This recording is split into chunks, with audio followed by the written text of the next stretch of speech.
ကပြစ်တယ်နော်အိုးရဲ့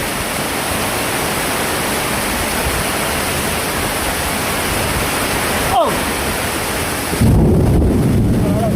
ကြားလာမကောင်းတာလုပ်တဲ့ကောင်တွေကြည့်အေးဘေးကုန်ခါ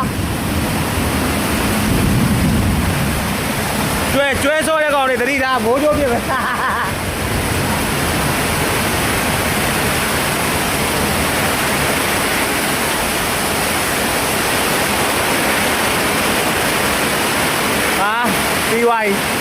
ပြီးသွားပြီ။မိဘပြတ်သွားပြီ။စိတ်နေမကောင်း။အေးလို့ကြောက်စရာ။ပြေးပြစ်ကြပါ။အောက်ကလူတွေကြည့်ပြီးတော့အလုံးပါတခါပြစ်တဲ့လုံးကကြောက်စရာကြီးတော့။အဖို့လေတင်တာကလည်းကြောက်တော့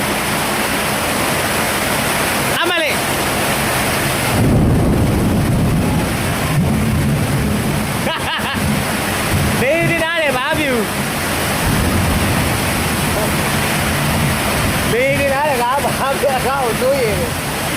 ဒီမှာတင်ထားလိုက်တာပြစ်လိုက်တာတဝုံနဲ့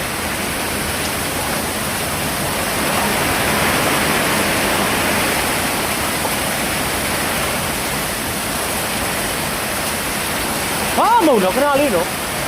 ယူရတာ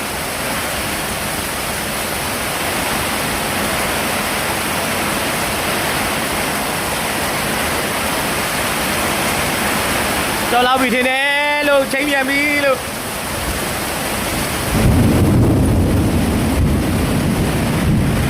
တော်လောက်ပြီထင်တယ်လို့